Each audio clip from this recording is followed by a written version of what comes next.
You know those recipes that you make every single year that are your family's favorite that the kids pester you about all year long? That would be my cinnamon rolls. Now, I don't know about you, but cinnamon rolls are kind of a weakness for me. To be honest, I could really eat them until I got sick. One of the things I like so much about them is that you really can customize them. Some people like raisins in them, some people like nuts in them, some people prefer just a traditional icing, whereas if you're my husband, you think that's blasphemous and it has to be cream cheese frosting. One thing about this recipe, however, is that it is 3 separate things. We're going to be making a dough, a filling, and also a frosting. So go ahead and just take out every mixing bowl you have and your rubber spatula and your whisk. If you're ready, let's get baking.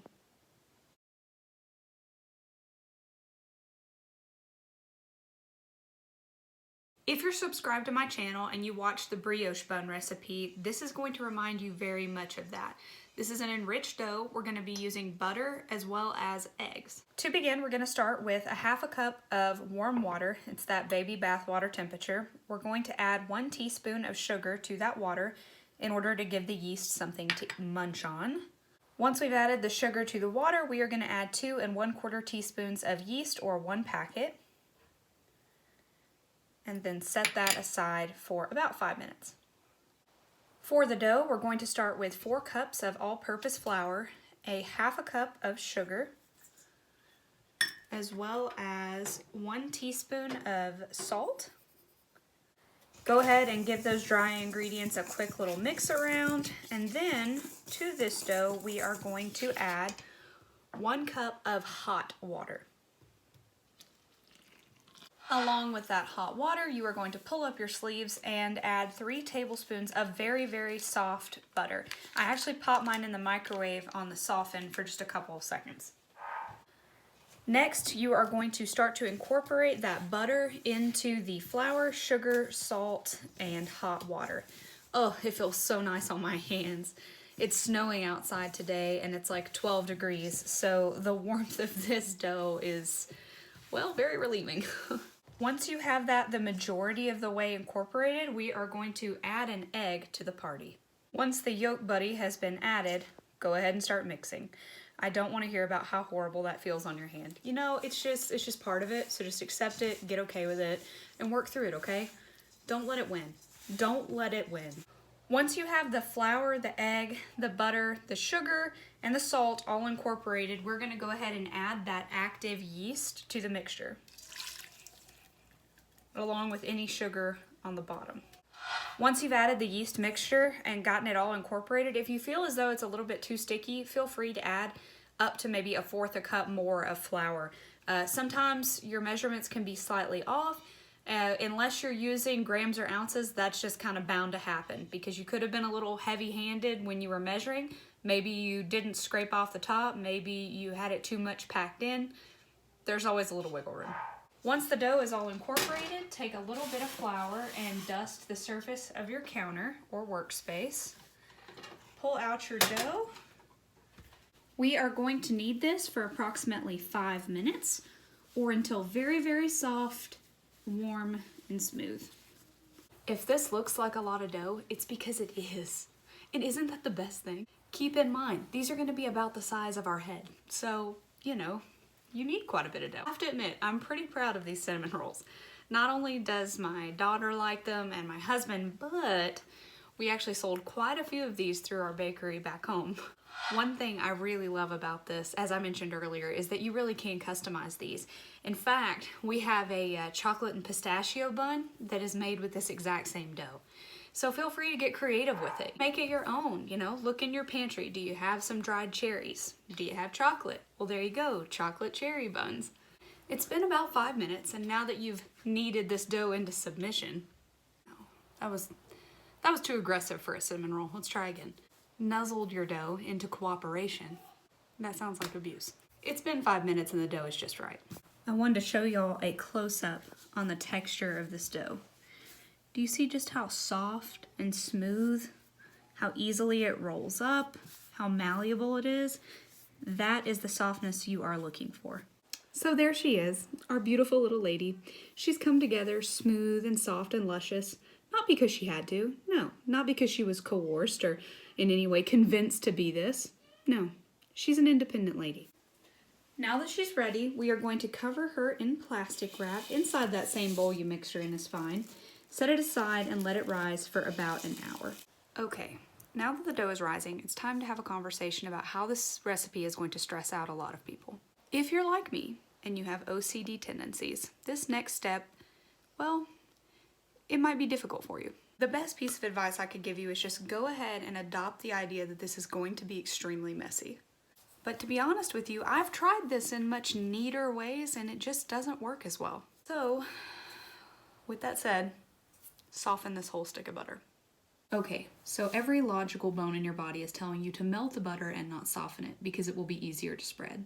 And you're not wrong. But anything worth having is worth fighting for, and let me tell you why you can't melt it. If you melt the butter and then spread it over and add the sugar and the brown sugar and the cinnamon, that's fine. It's going to be real easy to do. But once you roll them up and you cut them and you put them into the pan and you bake them, you're going to be really dissatisfied with what you get. All that already melted butter is going to ooze out the bottom, and your filling is going to be like the narrowest of narrow. It's going to basically just be like a bread bun with like a tiny bit of cinnamon and sugar. Let's face it, it would still be delicious, but that's not what we're making. We're making cinnamon rolls. Just go ahead and soften the butter, okay? Thanks. While we're talking filling, let's work on the sugar component. We are going to start with an ungodly amount of brown sugar, aka a whole cup, as well as a half a cup of granulated sugar. I'm going to be honest, every time I am mixing up brown sugar or sugar in a bowl with anything, I think about the time that I tried a DIY face mask. This mask was comprised of egg whites, Elmer's glue, honey, lemon, and brown sugar. I know what you're thinking. Were you just trying to rip off the whole top layer of your skin? No, but that's exactly what happened. Nothing will make you scream like a 12-year-old schoolgirl, quite like ripping off an Elmer's glue and egg white mask. Welcome back. It's been an hour, and she is girthy. For this part, it is helpful if you have a rolling pin. You do not have to have one, but I strongly advise using one if you do. Starting in the center of the dough, you're going to begin rolling outward and then back towards you. If you don't have a lot of counter space like me, this part can take a little while, but luckily, according to Hobby Lobby wall art, love grows best in small houses, so there's hope for us.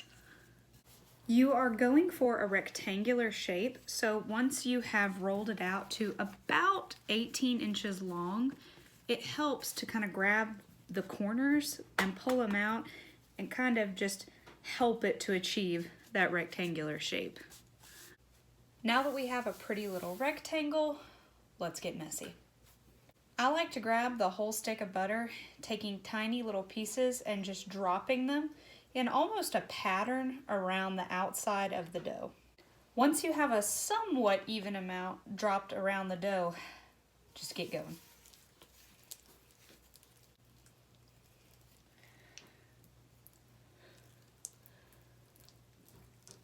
Oh God, the humanity. Why? But all jokes aside, I didn't die because it's just butter. Archer, God, no.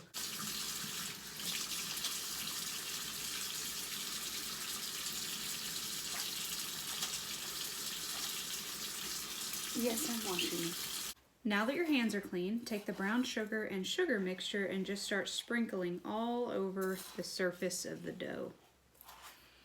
Once you have it all sprinkled, I like to go around and just kind of break up any little dried out chunks and just try to generally smooth it out.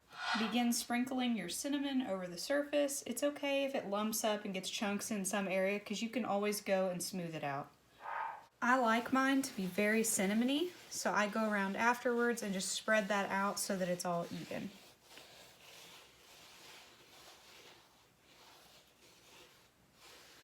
For this next step, I've put you down kind of low so that I can show you the easiest way to go about this. I like to start on the back edge in the middle, and I just fold it over. Then begin working down the row to the left and then back to the right, gently tucking it over. That first roll is always the hardest. Then go back to your left side, begin rolling and working your hand down the line. back and forth from side to side.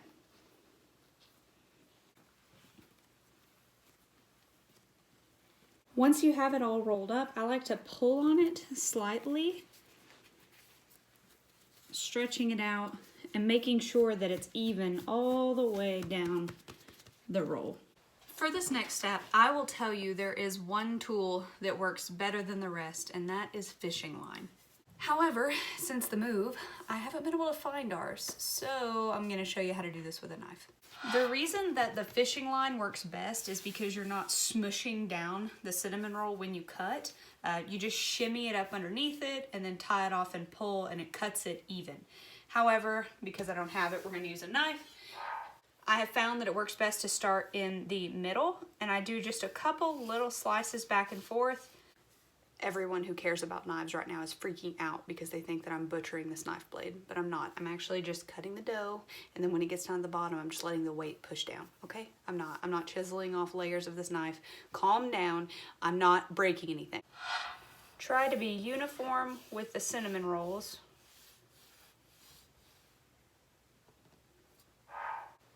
There you have it, 18 cinnamon rolls, sliced, for the most part, evenly, about an inch thick.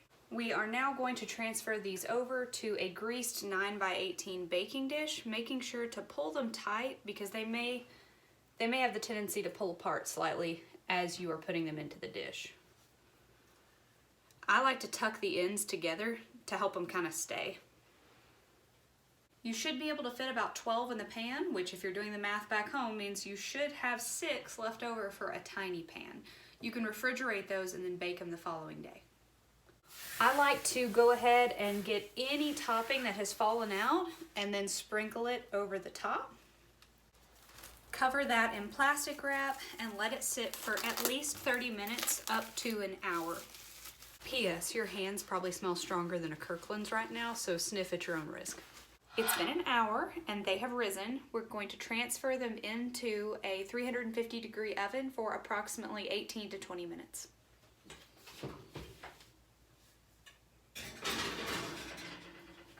Halfway through the bake, I like to rotate it. For our frosting, we will be using 8 ounces of cream cheese, 4 cups of confectioner's sugar, a stick or a half a cup of softened unsalted butter, and a splash of vanilla extract.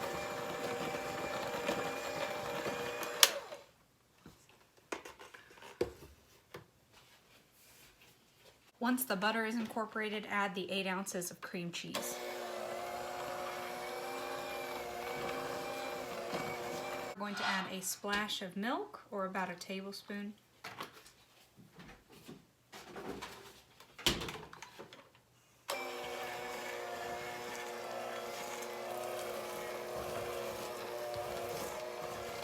You are going for about this texture. I'm gonna reserve about a cup of that frosting for the 6 cinnamon rolls that are in the refrigerator, but the rest of that is going on the rolls. It has been 18 minutes, and I'm gonna be honest, this is probably the most seductive thing you've seen all day.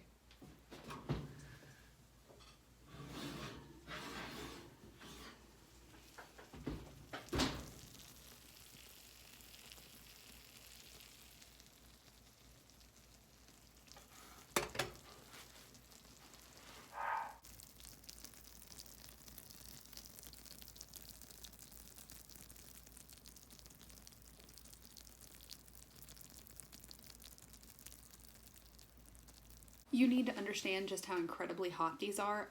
They are like melt your flesh off of your body hot. They would cause about as much damage as ripping an egg white and Elmer's glue mask off your face if you were to touch them at this point.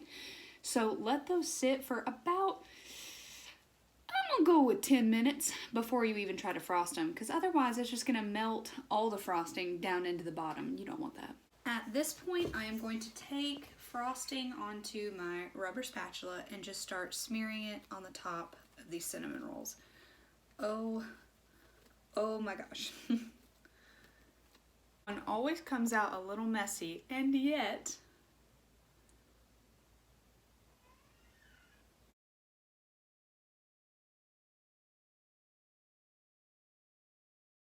There are many people who eat cinnamon rolls with forks, and that's fine. I'm not judging your decisions, so just please don't judge mine.